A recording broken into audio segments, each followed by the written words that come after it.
Hey everybody, it's Kevin Adler, and I'm here with another artist who will be at this year's Takoma Park Folk Festival on Sunday, September 7th.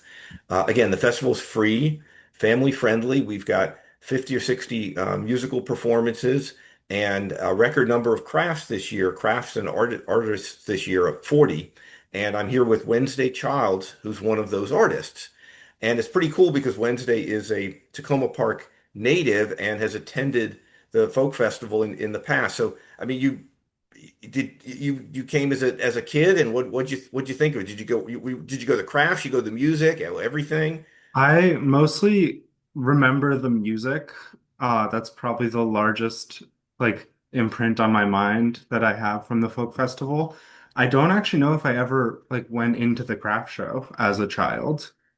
I I think I was mostly there for the music, which is kind of ironic, I guess, now that I'm exhibiting at the craft show.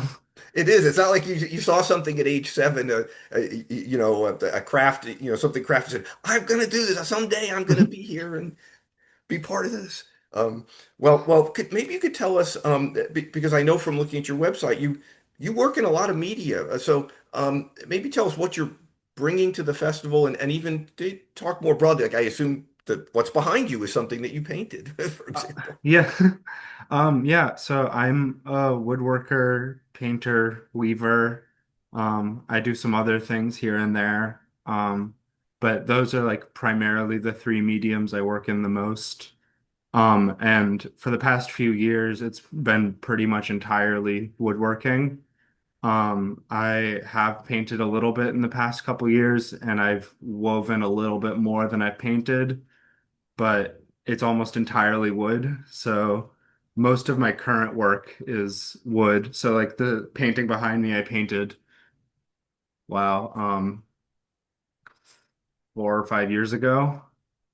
Um, but What do stuff. you like about wood? What made you move to doing this woodworking and furniture making? So I was going to school at MICA, Maryland Institute College of Art.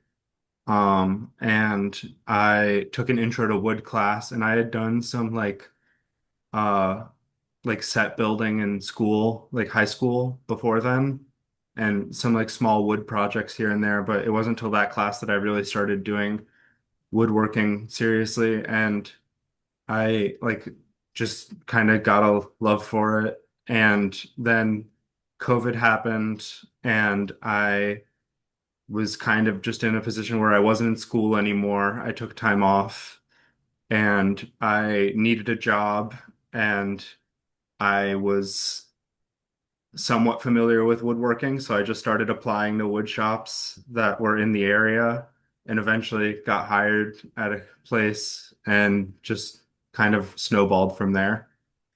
So you took some artistic training and then just the hands-on of working in a wood shop and Yeah. kind of put it to now what when you say you're bringing so you're doing woodworking, what kinds of things are you bringing to the folk festival in September? I'm bringing well, smaller things like spoons. Uh Wow, that is cool. That is wow. Let me see that again. That is really cool. Wow. What kind of wood is that? spalted maple, I believe. Okay. Okay. Sorry to interrupt. Okay. No problem. And then I have some larger things with me. I have a coffee table. I have pieces from a dining set that I made while I was at a fellowship in Maine. And another coffee table. Yeah, I think that's about it. Because I can only fit so much in a booth, Okay. and furniture takes up a lot of space. Yeah, I saw a mention of that at the Esherick, is it Museum Institute? You did some work up there, right? In Maine. Yeah, the Center for Furniture Craftsmanship, Um, in Rockport, Maine. oh, lovely, lovely area. Yeah. So when you're working, are there how do I put this?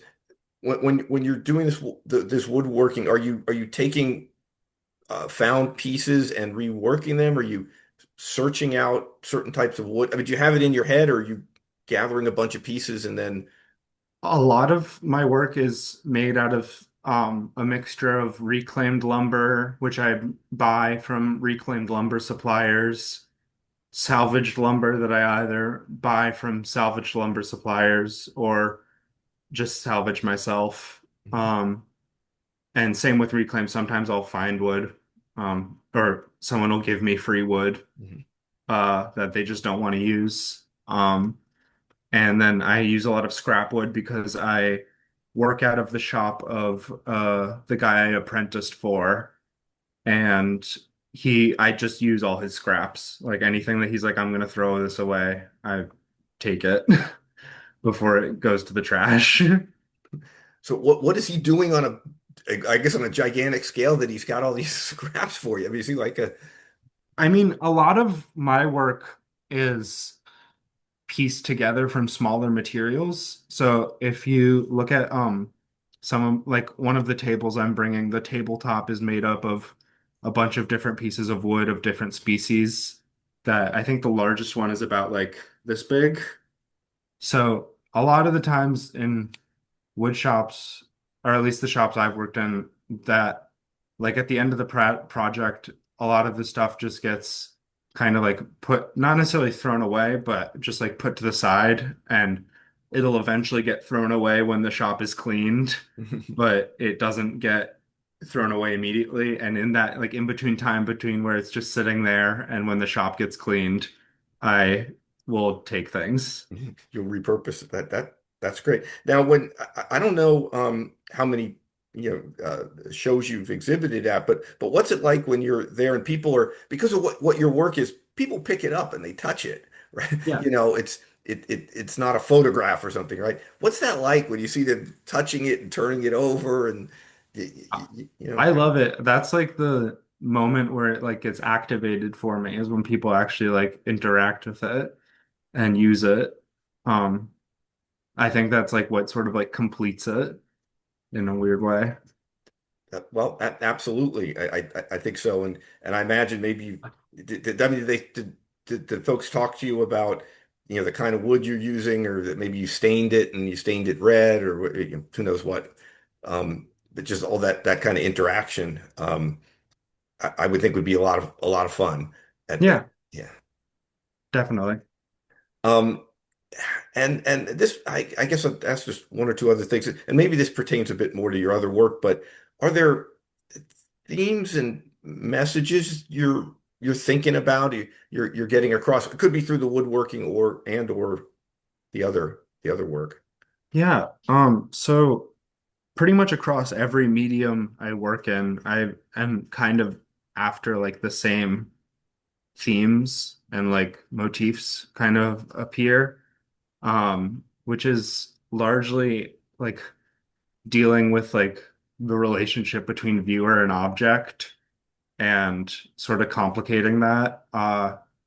Like in painting and weaving, I use a lot of eyeballs to kind of make it seem like the piece is looking back at you when you're interacting with it, like eyeball right there. Yeah.